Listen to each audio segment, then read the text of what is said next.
Good afternoon. My name is Micah Arnholt, and I'm an undergraduate student at Columbus State University. In, in fall 2018, I partnered with CSU's urban geography class in two community organizations to produce a thematic map to help nominate a subdivision to the National Register of Historic Places. Carver Heights, founded in 1950, was the first post-war African-American subdivision built in Columbus, Georgia. As part of a GIS internship I held with the university, my job was to create a map that would both tell the story of the development of Carver Heights while simultaneously matching the criteria for the NRHP for historic preservation. My map identified the construction dates for each building, as well as several major periods of growth in the community's history.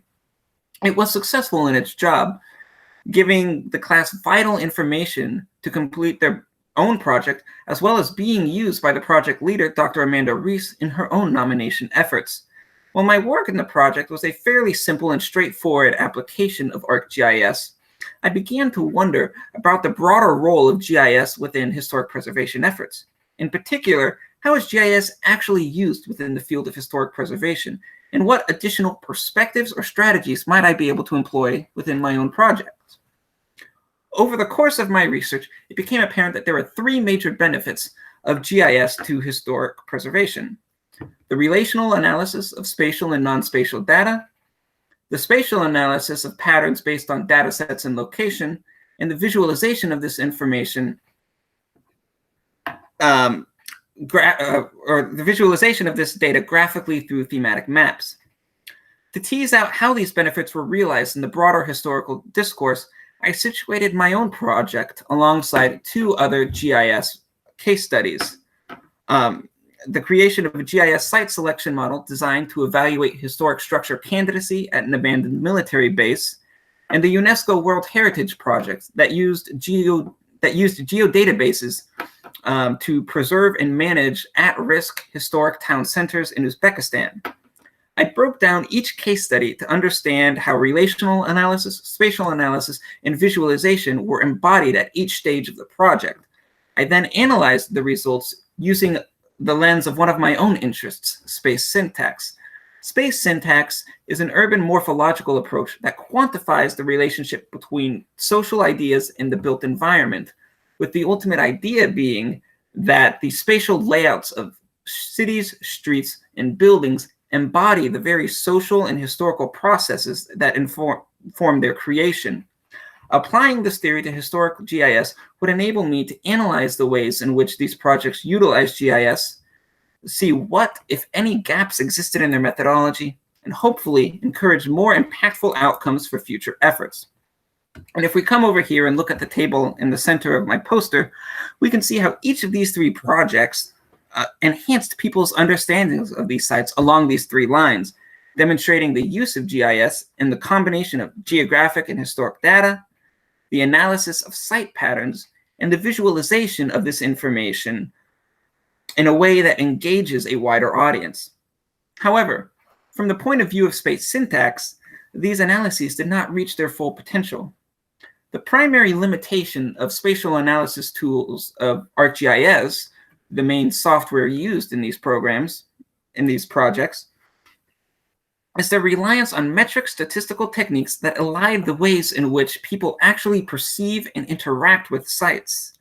In essence, they are more suited to describing geographic phenomena than they are to exploring the social and historical processes behind their formation.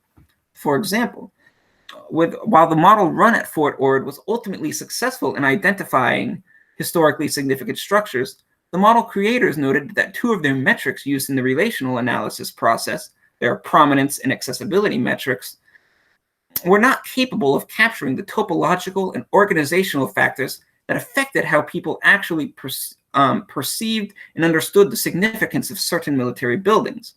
Similarly, while the novel approach of UNESCO was able to identify at-risk historic structures based on their physical surveys, and their thematic maps were useful in local policy, they paid little attention to the morphological influences on the socioeconomic factors that directly impacted the survival rates of these buildings.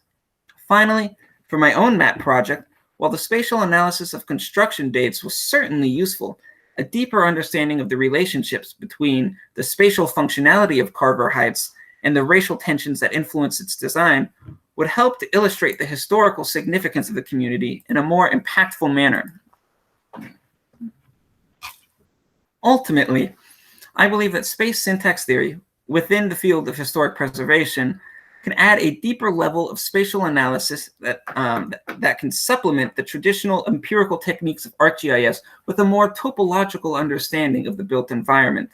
This theory can be applied to spatial analysis through DepthMap, a tool that calculates the visual integration of urban spaces and then associates that integration with a wide array of socioeconomic data.